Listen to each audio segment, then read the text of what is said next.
हाँ जी, this is lecture number 75 और आज हम लोग पढ़ने वाले हैं नया चैप्टर इशू ऑफ डिबेंचर्स।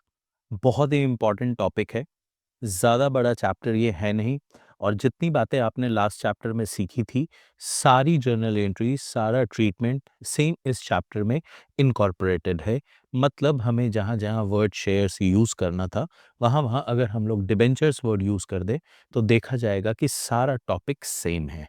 कुछ पॉइंट्स एक्स्ट्रा हैं जो हमें फोकस करने होंगे इस चैप्टर में, बाकी एवरीथिंग इज सेम। शेयर्स हमने समझ लिया था लास्ट वाले क्लासेस में, लास्ट वाले चैप्टर में। इस चैप्टर में हमें समझना है कि डिबेंचर्स क्या होते हैं। तो आइए सबसे पहले हम लोग बात करते हैं कि सर ये जो चैप्टर है जो फोकस कर रहा है डिबेंचर्स के ऊपर, ये होता क्या है कि कंपनी अगर पब्लिक से लोन लेती है, देखिए कंपनी अगर पब्लिक को ओनरशिप बेचती है, तो जो इंस्ट्रूमेंट उसके बदले कंपनी ऑफर करती है उसे शेयर्स बोलते हैं। इसी तरीके से कंपनी अगर पब्लिक से पैसे उधार लेती है, डिबेंचर्स क्या होते हैं समझिएगा। Company taking loan from public, company अब पब्लिक के पास चली जाती है और पब्लिक को कहती है कि आप कंपनी को पैसे दो फॉर सर्टेन टाइम पीरियड और कंपनी आपको उस पे इंटरेस्ट पे करेगी। मान लेता हूं 1 करोड़ रुपए का लोन कंपनी लेना चाहती है, 1 करोड़ का। ये लोन का अमाउंट है, 5 इयर्स के लिए लोन लेना चाहती है और 10% का ये ब्याज पे करना चाहती है। अब ये जो लोन लिया जाता है, अगर बैंक से लिया जाता, तो बैंक को इसके बदले एसेट्स गिरवी रखे जाते, सिक्योरिटी दी जाती है एसेट्स की, तो यहाँ पे भी दी जाती है। ये जो लोन अमाउंट होगा, ये सिक्योर्ड होगा by charge on assets.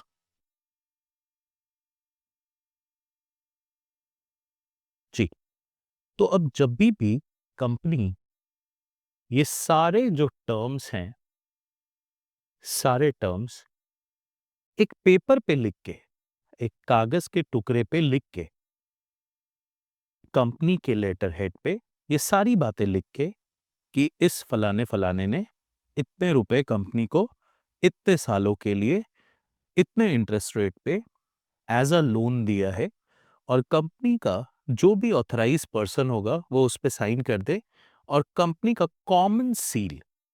Attached हो कॉमन सील अटैच्ड हो, तो इस कागज के टुकड़े को अपने बोलते हैं डिबेंचर सर्टिफिकेट। क्या बोलते हैं बेटा?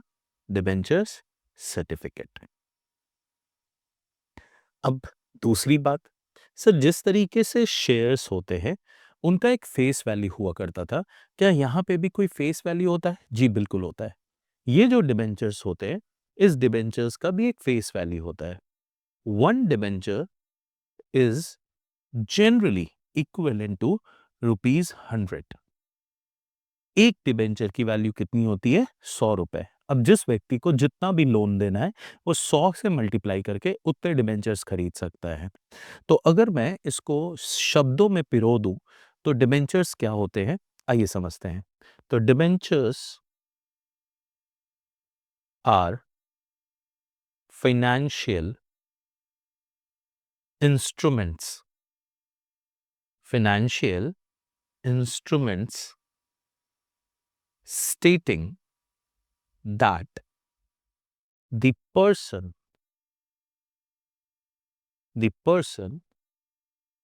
who will hold the instrument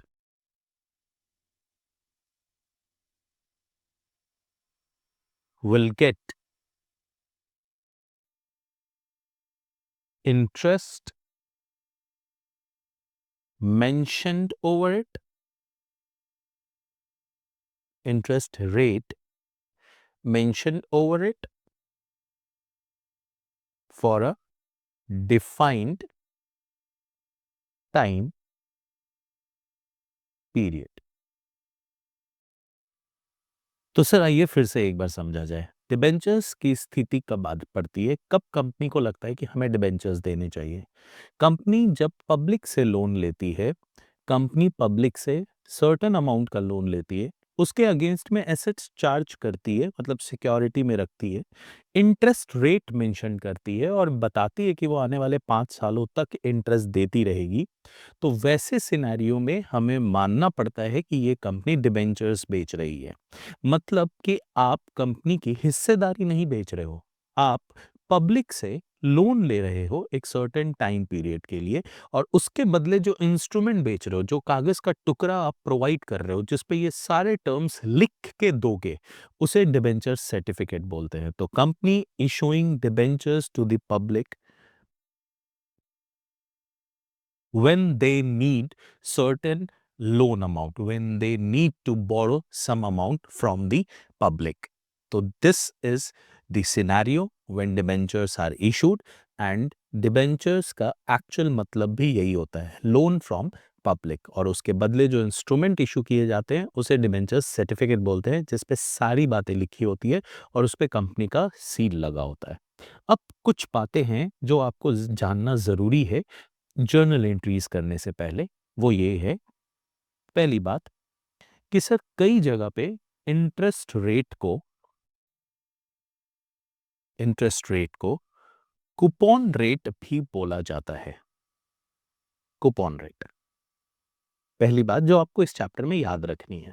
दूसरी बात, ये जो डिबेंचर्स इशू किए जाएंगे, debentures are issued for maximum time period, for maximum time period of 10 years, but exception is given to infrastructure company. Infrastructure company, जो कंस्ट्रक्शन से रिलेटेड कंपनी है, उनको फॉर 30 years, 30 सालों के लिए आप डिबेंचर्स इशू कर सकते हो। पर बाकी केसेस में जो डिबेंचर्स इशू करने का टाइम पीरियड है, दैट इज फॉर 10 years। तो ये मल्टी चॉइस क्वेश्चन में पूछा जा सकता है कि मैक्सिमम कितने दिनों के लिए इशू किया जा सकता है डिबेंचर्स, तो आप 10 साल बताओगे, और इंफ्रास्ट्रक्चर कंपनी के लिए 30 years।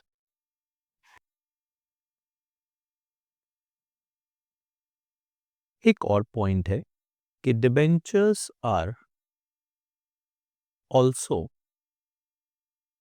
known as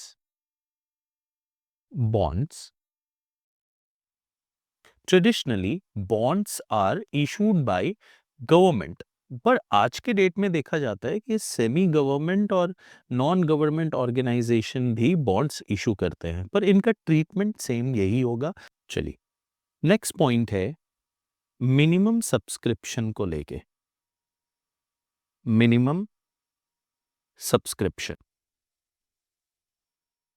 देखिए, हमने पढ़ा था कि कंपनीज एक्ट में सब्सक्रिप्शन को लेके ऐसी कोई क्लैरिटी गिवन नहीं थी शेयर्स के केस में, और सेबी ने 90% की बात कही थी। सिमिलरली यहाँ पे भी मिनिमम सब्सक्रिप्शन की बात सेबी ही करता है। कंपनीज एक्ट में उतने डिटेल में कुछ बातें लिखी हैं नहीं, और SEBI 75% of issue price, 75% of issue price को ही मिनिमम सब्सक्रिप्शन मानता है। नेक्स्ट टॉपिक अब हम लोगों को शुरू करना है, accounting for issue of debentures. Accounting for issue of debentures. जी,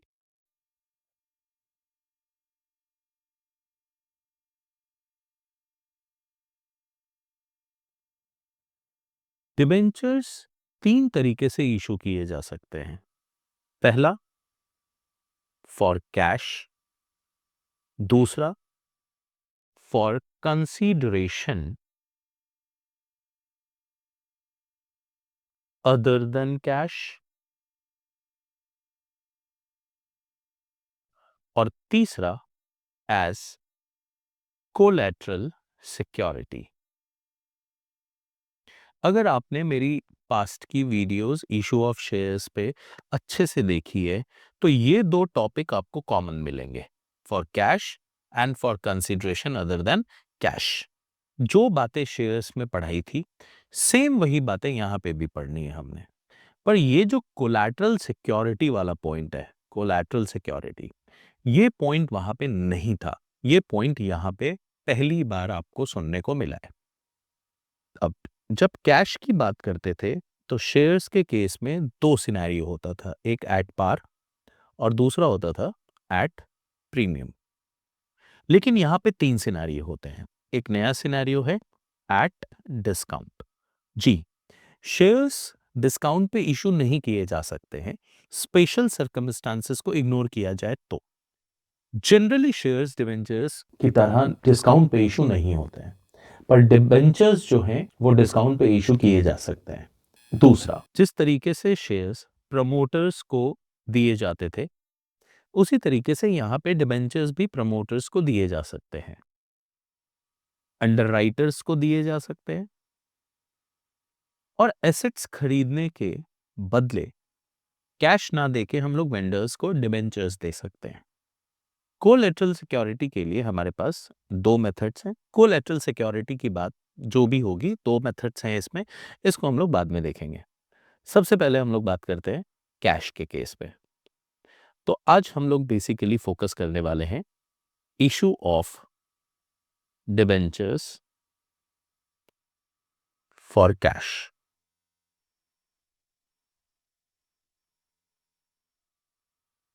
अब एक बात आपको जो समझनी है कि सारी जर्नल एंट्रीज जो हमने वहां सीखा था, ऑल दी जर्नल एंट्रीज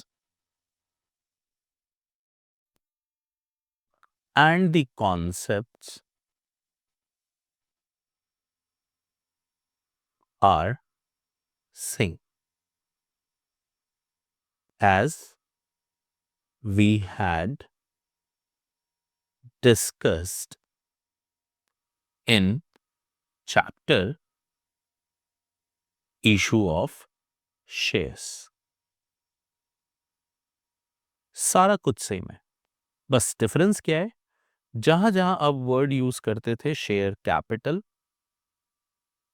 वहां वहां आप वर्ड यूज करोगे परसेंटेज ऑफ डिबेंचर्स। जहां जहां वर्ड यूज करते थे शेयर्स, वहां वहां वर्ड यूज करोगे डिबेंचर्स। आइए एक क्वेश्चन कर लेते हैं एग्जाम्पल के तौर पे, अपनी प्रैक्टिस थोड़ी हो जानी है। चलिए,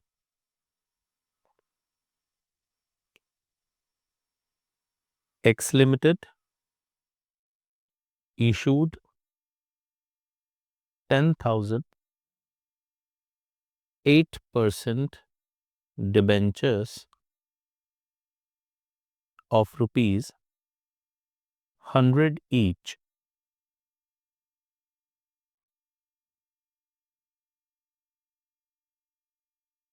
at a premium of 20% payable as follows.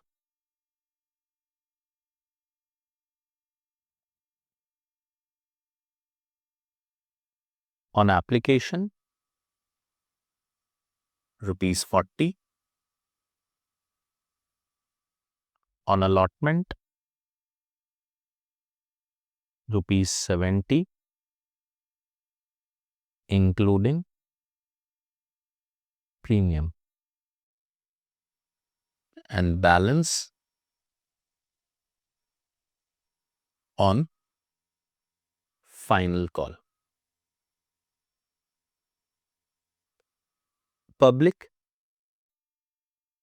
applied for 12,000 debentures.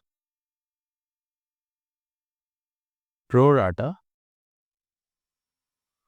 allotment was made. Pass necessary journal entry. चल तो सर सिंपल है, आपने सवाल समझा। एक्स लिमिटेड ने 10,000 8% वाले डिवेंचर्स इशू किए, 100 रुपए के फेस वैल्यू के थे, 20% प्रीमियम पे। एप्लीकेशन पे 40 रुपए मांगे गए, अलॉटमेंट पे 70 रुपए और बैलेंस फाइनल कॉल पे। एप्लीकेशन 12,000 डिवेंचर्स के लिए रिसीव हुआ, प्रोराटा अलॉटमेंट किया गया। आपसे नेसेसरी जर्नल एंट्री पूछ रहा है। चलिए पहली जर्नल एंट्री पैसे रिसीव करने की। Bank account DR 2 8% debenture application account. वहां क्या लिखते थे सर? वहां लिखते थे शेयर एप्लीकेशन अकाउंट। 1200 डिबेंचर्स पे 40 रुपीज आपको रिसीव हुआ है, तो आपको टोटल कितने रुपए मिले? 4,80,000। 4,80,000 ये आपको पैसे मिले। अब आप क्या कर रहे हो सर? सेम बातें जो शेयर्स के केस में पड़ी थी, 2,000 जो डिबेंचर्स पे एक्स्ट्रा पैसे मिले उसे हम लोग अलॉटमेंट पे एडजस्ट करने वाले हैं। तो 8% debenture application account DR 4,80,000 to 8% debenture account. 10,000 debentures ही इशू कर सकते थे हम लोग। 40 रुपीज के हिसाब से 4,00,000 रुपए हमने इधर पुट कर दिए, और to 8% debenture allotment account. 2,000 debentures पे 40 रुपीज दैट इज 80,000 हमने अलॉटमेंट पे एडजस्ट कर दिए। सेम सर फोकस है, सेम फोकस जो शेयर्स पे किया था, जो कॉन्सेप्ट समझा था वही कॉन्सेप्ट यहाँ अप्लाई करना है। बस जहाँ शेयर वर्ड यूज होता था वहां पे यहाँ डिबेंचर वर्ड यूज करेंगे। नेक्स्ट, अब हम लोग डिबेंचर्स के पैसे मांगेंगे। 8% डिबेंचर अलॉटमेंट अकाउंट DR। हमने 10,000 डिबेंचर्स पे 70 रुपीज मांगे हैं, 7,00,000 रुपए। टू 8% डिबेंचर 5,00,000 रुपए, क्योंकि जेन्युइनली फेस वैल्यू 50 था।